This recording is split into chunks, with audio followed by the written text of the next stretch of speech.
빌립보서 1장 3절부터 11절까지 통독합니다.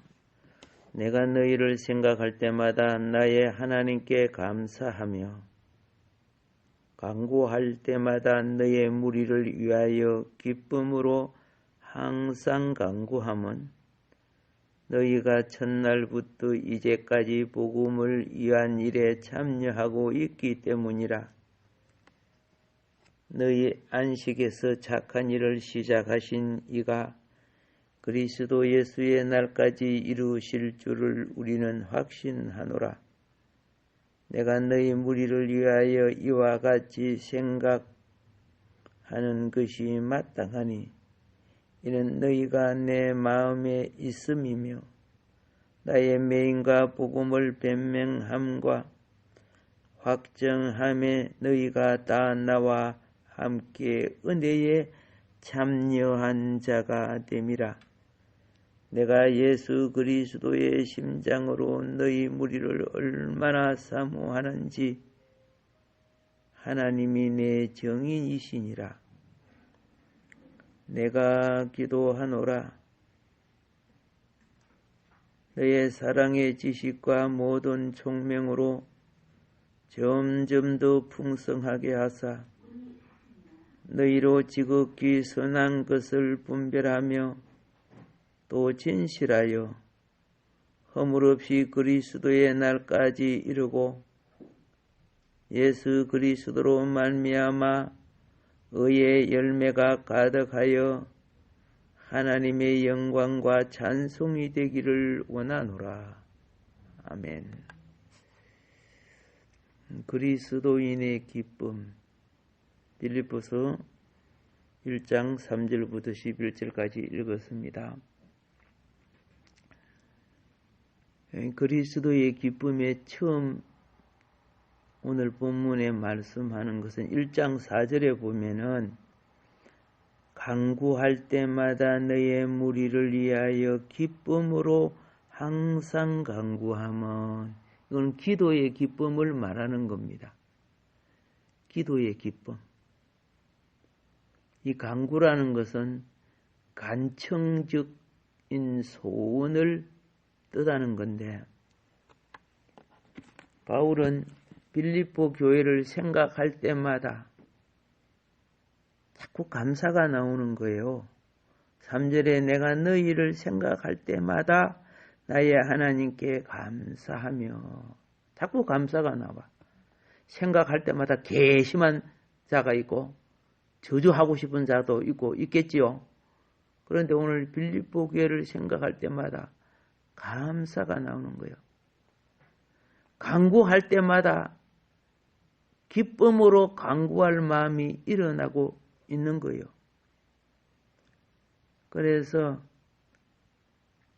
성도의 태도가 사역자로 하여금 축복을 빌게 하기도 하고 책망을 가져오기도 하고 회개케 하기도 하고 또 어떤 곳은 저주를 하게끔 만들 수도 있다는 겁니다. 로마서 9장 3절에 보면 사도 바울은요, 유대 민족을 위해 정말로 근심중에 기도한다고 했습니다. 유대 민족이 자기 열심으로 하나님 앞에 열심을 냈지만 구세주를 십자가에 못 박아 죽이고 주의 진리를 거역하고 대적했지요. 그래서 이들이 멸망의 짓을 하는 걸 놓고 이들이 예수님이 구세주임을, 메시아임을 깨닫게 하기 위하여 근심 중에 기도했다고 되어 있습니다. 그런데 빌립보 교회를 생각하면 기쁨으로 기도하고 하나님께 감사할 수 있다는 거예요. 그것이 그 대상의 태도에 따라서 나타나는 현상이죠.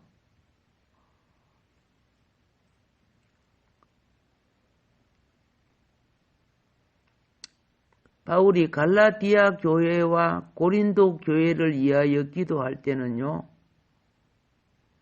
마음의 눌림과 근심과 걱정으로 기도했다고 말했어요. 갈라디아 교회, 고린도 교회는 또 말씀 꾸리기 교회야. 그게 갈라디아 1장 6절과 고린도후서 2장 4절에 기록되어 있습니다. 그런데 빌립보 교회를 향하여 기도할 때는 기쁨이 일어나고 하나님께 대하여 감사가 일어났다는 거죠. 예. 우리가 어떤 이야기를 듣거나 신문을 보거나 또 뭘 볼 때 어떤 쉽게 말해서 감동을 받는다 그런 이야기를 합니다. 또 감정이 일어난다 이렇게 말하기도 합니다. 그들의 처신이 어떠함에 있어서 축복도 해주고 싶고 책망도 해주고 싶고 욕도 해주고 싶고 이런 것들이 일어나는 거죠. 그런데 오늘 빌립보 교회는 기쁨이 일어나고 감사가 일어났다는 거죠. 그래서 첫째가 기도의 기쁨. 너희를 놓고 기도할 때 그렇게 기뻐. 가족을 놓고 기도할 때 기뻐야 되는데 한탄스러워. 그럼 돼요? 안 되잖아요. 친척을 놓고 기도할 때 원망스러워. 그럼 안 되잖아요. 두 번째, 바울의 기쁨은 무슨 기쁨이었느냐? 그리스도가 전파되는 기쁨을 빌립보 교회에 대해서 그리스도가 전파되는 기쁨을 가졌습니다. 1장 18절에 보면은 이렇게 돼 있죠. 그러면 무엇이냐 그 치레로 하나 참으로 하나 무슨 방도로 하든지 전파되는 것은 그리스도니 이로써 나는 기뻐하고 또한 기뻐하리라. 1장 18절에 그랬어요. 예. 빌립보 교회 성도들은 다투어가면서 복음 전파를 해서 질투를 하면서 복음 전파를 했는데 그리스도가 전파되는 것을 나는 기뻐한다. 특별히 이 내용은 바울이 투옥문들을 두고 두 가지 종류의 사람들에게 생긴 판단입니다. 뭐 어떤 사건이 생기면 판단들을 얼마나 잘합니까? 한 종류의 사람들은 착한 마음으로 복음을 전했습니다. 그런데 다른 한 종류의 사람들은 바울을 투기해서 복음을 전했습니다. 그러니까 바울을 괴롭히다는 뜻이죠. 바울을 괴롭혀서. 그런데 감옥에 있는 바울은 너희가 나를 괴롭히고 나를 짓밟고 이거 그게 중요한 게 아니고 그럼에도 너희들은 복음을 전하네. 교회 일도 잘하네. 좋아 나를 짓밟을지라도 복음이 전파되는 것 때문에 나는 기뻐한단다. 이렇게 하는 거예요.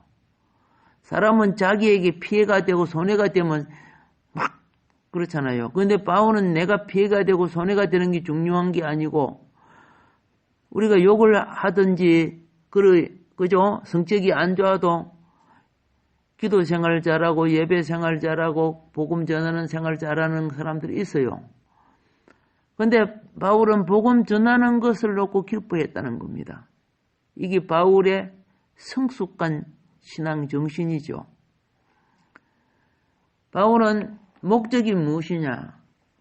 무슨 방도로 하든지 간에 그리스도가 전파되고 이 전파되는 그리스도를 통해 영혼이 구원받기를 원했어요. 그러니까 너희들이 끝없이 복음의 씨를 뿌리는 것에 대하여 성격이 개파가든지 마든지 나를 욕하든지 마든지 너희가 열심히 복음 전한다는 것에 대하여 나는 기뻐하고 기뻐하노라. 왜? 복음만이 인류의 소망이기 때문에 그렇습니다. 복음이 살아있는 한 인류의 미래는 살아있습니다. 근데 시대가 갈수록 복음 전함이 부끄러워지고 핍박을 받게 되고 그러니까 미래의 소망도 절망이 되고 있어요. 자, 그 다음 세 번째로 바울의 기쁨은 기도의 기쁨과 복음 전함의 기쁨과 그 다음 세 번째 기쁨은 빌립보서 1장 25절에 나와요. 내가 살 것과 너희 믿음의 진보와 기쁨을 위하여. 여기 보면 믿음의 진보, 신앙의 기쁨을 말하는 겁니다. 예. 믿음이 자라는 거야. 믿음이 자라는 걸 믿음의 진보라고 하는 거예요. 예. 고인물의 믿음은 썩어요. 그런데 샘솟는 믿음은 물이 날마다 깨끗해요. 그래서 믿음의 진보, 기쁨을 위하여 너희 무리와 함께 거할 이것을 확실히 아노라. 이렇게 말하고 있습니다. 자, 예수 믿는다는 그 자체 앞에 참 믿음에는 고난 속에 슬픔 속에서도 영이 기뻐합니다. 왜냐하면 하나님 나라의 영은 기쁨의 영이에요. 평화의 영이에요. 그리고 우리가 믿음을 주소서 하는 것은요, 환경을 극복하고 이기는 믿음이죠. 예수님은 만민에게 미칠 큰 기쁨의 좋은 소식이라고 누가복음 2장 10절에 천사가 말하는 것을 우리가 봅니다. 예. 기도의 기쁨, 복음 전함의 기쁨, 믿음의 진보의 기쁨. 그리고 이제 네 번째는 뭐냐? 2장 17절, 18절에 보면 이게 나옵니다. 만일 너의 믿음의 제물과 성김 위에 내가 나를 전제로 드릴지라도 나는 기뻐하고 너희 무리와 함께 기뻐하리니 이와 같이 너희도 기뻐하고 나와 함께 기뻐하라. 여기에 전제라는 것은 뭡니까? 희생의 제물을 말하는데, 예. 제물 중에 여기 전제는 본 제물 옆에 부가적으로 드려지는 제물이에요. 누가 제물로 드린다고 합니까? 내가 나를 전제로, 그렇죠? 전제로 드릴지니. 이게 뭡니까? 그리스도를 위하여 고난 받음을 말하는 거죠. 예. 전제는 우리가 그리스도 때문에 고난 받는 것을 말하는 거예요. 그런데 이 고난을 받으면 어떻게 해요? 우리는 고통스러워하고 괴로워해야 되는데 오늘 여기는 기뻐하고 기뻐하리니 기뻐하고 기뻐하라. 기쁨을 4번을 포함해 17절 18절에서.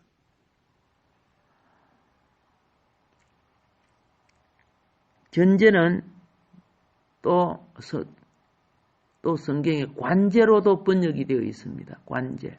전제, 관제. 일반적으로, 이 전제, 관제는 일반 제서법에서 설명을 하면 이해가 잘 안 되는 사람을 위해서 말씀을 드리면은, 제물 위에 마지막으로 붓는 술을 뜨다는 거예요. 옛날에는 술이 아니고 향을 부었는데, 향이 비싸잖아요.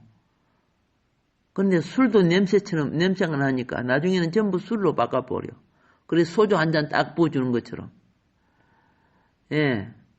이걸 떠다는데, 이거는 바울 자신이 관제 혹은 전제로 드린다는 것은 무슨 말인 줄 아세요? 바울이 감옥에 있어 곧 자기가 죽는 것을 알아요. 그런데 죽음을 눈앞에 두고 빌립보 교회가 너무 신앙생활을 잘하는 거야. 그러니까 이제 내 됐다.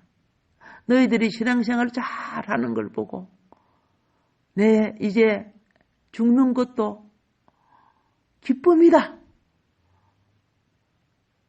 그렇잖아요. 부모가 돌아갈 때 자녀들이 개판 치는 걸 보고 돌아오면 죽는 것이 무슨 기쁨이 되겠어요? 무슨 보람이 되겠어요? 하나님 앞에 설 때 얼마나 부끄러움이 되겠어요? 자기 인생의 결과는 자식 농사예요. 예. 내만 정직하고 좋게 산다고 됩니까? 밀보리가 아무리 지가 잘 자라왔다고 됩니까? 그 안에 열매가 결실돼야 그 결과가 나오는 거 아닙니까?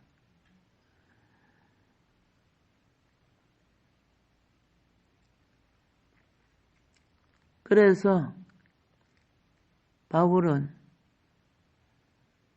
감옥에 있을 때 편지만 쓴 것이 아니고 빌립보 교우들 그들이 찾아와서 바울을 보살필 때 오히려 밖에서 보살피는 사람이 도로 병들었던 거 아시죠? 예. 그 정도로 이들은 정성을 다했을 때 바울은 자기 목숨을 하나님께 드리려고 준비하고 있었어. 그런데 어떤 마음으로? 기뻐하는 마음으로. 이제 내 좀 있으면 사형당하지만 난 너무 기쁘다. 너의 무리와 함께 기뻐하고 나도 기뻐함으로 하나님께 갈 것이다. 얼마나 성숙한 신앙입니까? 죽음을 초월하는 기쁨을 가진 신앙. 우리도 이렇게 아름답게 성숙하기를 바랍니다. 그리고 이제 5번째죠. 3장 1절에 보면은 3장 1절입니다. 끝으로 나의 형제들아 주 안에서 기뻐하라. 3장 1절에 그러죠. 끝으로 혹은 종말로 그런 뜻입니다. 주 안에서의 그리스도 안의 기쁨. 그리스도 안의 기쁨을 가지라는 거예요. 이거는 명령행위죠. 감정 따라 하지 말고 의지를 따라 기뻐할 줄 알아야 돼. 웃음 치료하는데 보면요. 그 노인들, 할머니, 할아버지들 전부 다 우울증 걸린 사람처럼 시구룩 해가지고 있어요. 근데 그 강사가 와가지고 억지로 웃으라라 그러는 게 하하하하하 억지로 웃기면 나이 처음 웃어 결국은요. 이게 의지로 하는 거예요. 기쁨도 의지로 산출하라는 거야. 주 안에서 기뻐하는 걸 의지로 해야 돼요. 감정 따라 하지 말고 바깥에서 두드려주면 반응을 일으키지 말고 속에서 샘솟는 반응을 가지라는 거죠. 자, 빌립보서 3장 1절만 말하는 게 아니요. 이게 4장 4절에도 보면요. 주 안에서 항상 기뻐하라. 내가 다시 말하노니 기뻐하라 그래요. 예. 모든 성김과 봉사의 바탕은 기쁨이 있어야 돼요. 기쁨이 없으면요, 뭐, 똑같은 일을 해도, 그죠? 아이고, 또, 어떡해요? 쓴 나물 씹는 것처럼 얼굴을 찌푸려갖고 일을 하면 참 덕이 안 되죠. 이 기뻐하라는 명령이 얼마나 빌립보서는 많은지, 그래서 이 빌립보서, 기쁨의 서신이라고 부를 정도 아닙니까? 자, 4장 10절에 한번 볼까요? 4장 10절. 내가 주 안에서 크게 기뻐하면, 와, 엄청나다, 그죠? 예. 내가 주 안에서 크게 기뻐하면, 주님의 가치를 크게 느끼는 자가 크게 기뻐할 수 있어요. 다이아몬드를 놓고 가치를 못 느끼면, 그죠? 오히려 큰 수정이 훨씬 보기 좋아요. 크니까. 근데 다이아몬드 가치를 알면은 그게 조그만 해도 그 가치에 놀라는 거죠. 똑같은 거예요. 주님의 가치를 알수록 기쁨이 커지는데, 바울은 주님의 가치를 엄청 자기 생명까지 드릴 수 있을 정도 주님의 가치를 얼마나 크게 알았느냐고 말입니다. 주 안에 산다는 것과 육신 안에 산다는 것의 차이점이 있어요. 주 안에 산다는 것은, 육신 안에 산다는 것은 무슨 차이가 있냐? 육신 안에 산다는 것은 땅을 기는 벌레와도 같아요. 그러니까 땅을 기는 벌레는요, 땅에 그 모든 거 다 거쳐야 돼. 그러니까 얼마나, 근심 걱정 많고, 부닥치는 게 많고, 그렇죠? 스트레스도 많고, 모든 거, 인간관계로부터, 크고 작은 일, 그럴 때마다 거치는 게 고통이라. 근데 주 안에 산다는 것은 영 안에, 주님이 영이니까 영 안에 사는 걸 말해. 영 안에 사는 것은 뭐예요? 새가 공중을 나는 것과 같아요.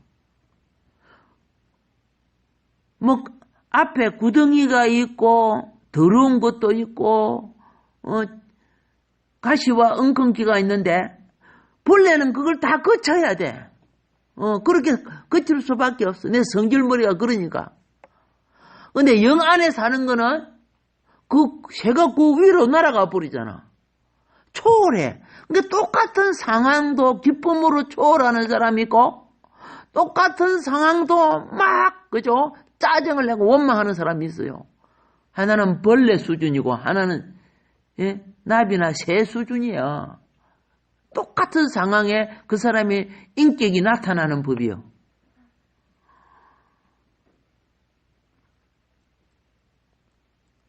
신앙생활은 그리스도 밖은 세상이죠. 똑같은 이 대기 위에 공기를 마시며 땅에 살지만은 신앙생활이 뭔가를 깨달아야 되겠죠. 자, 그래서 영 안에 산다는 것은 무엇과도 같으냐? 왜 기쁜가 아세요? 그리스도 안에는 결코 정죄함이 없나니 성경은 이래요.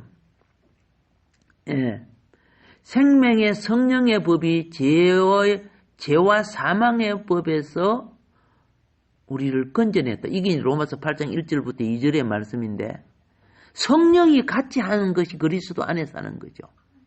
그래서 여러분이 영이 충만할 때는 똑같은 상황 속에서 스트레스를 안 받아요. 근데 영이 충만하지 않고 내 감정이나 기분이 충만하면요, 똑같은 상황 속에 내가 스트레스를 받아요. 그리스도 안에서의 기쁨 누리시기 바랍니다. 기쁨은 삶의 능력입니다. 이게 기쁨 다 빠지면 사람들이요, 자살해버려.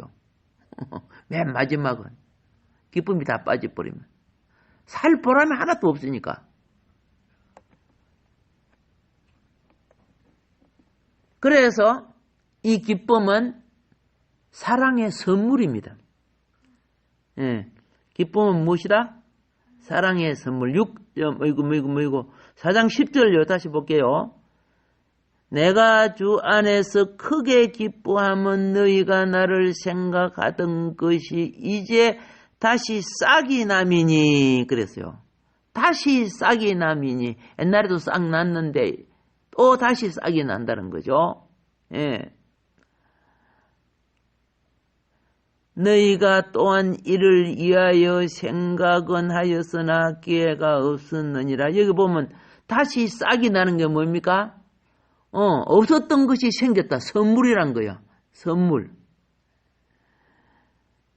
빌립보 교회가 바울을 위하여 에바브로디도를 파송해요. 바울이 감옥에서 고생한다는 말을 듣고. 그래서 에바브로디도가 바울이 생활할 것들을 준비해가지고 가서 감옥에 있는 바울을 어떻게 매일 옆에서 보살펴 주다가 에바브로디도가 병이 들어버려. 그래서 바울이 에바브로디도를 빌립보로 돌려보내면서 가서 안식을 취하고 회복해라. 로마 핍박하는 곳에 그죠? 와서 기후도 안 받고 음식도 안 받고 여러 가지 힘들겠죠. 그래서 돌려보내면서 기록한 편지가 바로 빌립보서예요. 그 에바브로디도 펜으로 빌립보에 전달한 편지 내용을 우리가 지금 보고 있는 거예요.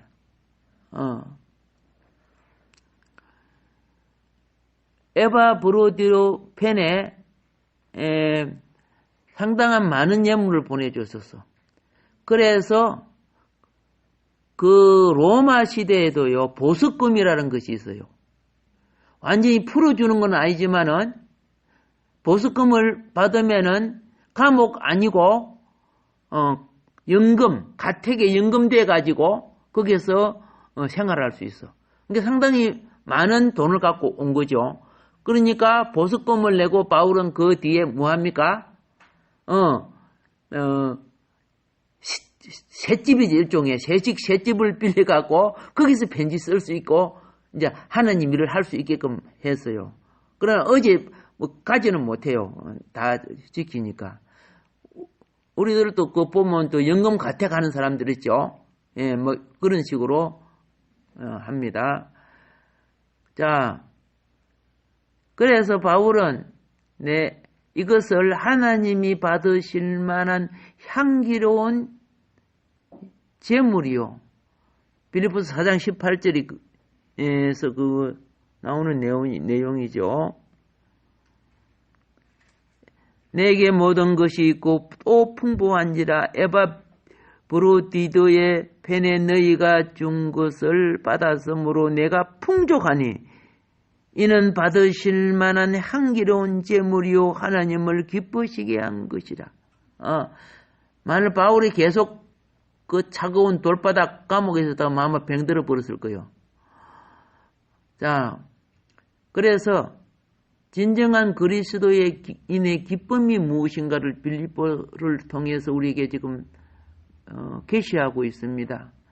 자, 우리는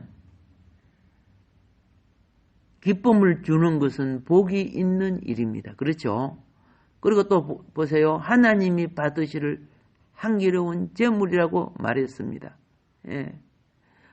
오늘 나의 삶이 하나님이 받으시는 산제물의 삶, 하나님이 받으시는 오늘 하루의 생활, 하나님이 기뻐하시는 생활, 여호와를 기쁘게 하라.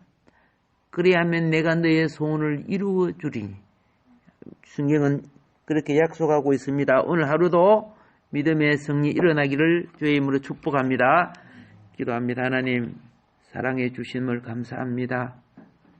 크신 은혜를 우리에게 내려주시사 하나님, 바울 사도께서 얼마나 기뻐하는지 사랑의 선물을, 그들의 헌신의 예물이 사랑의 선물이었고 하나님이 받으실 향기로운 제물이었다고 했습니다.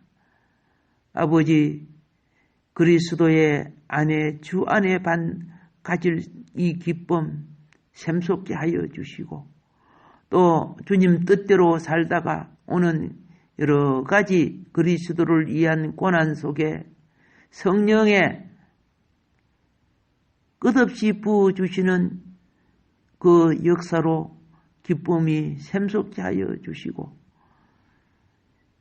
신앙의 기쁨, 그리스도를 전파하는 기쁨, 그리스도를 위하여 받는 고난의 기쁨, 우리가 기도함으로 누리는 기쁨, 이것이 신앙생활의 큰 동력이 되는 걸 우리가 압니다.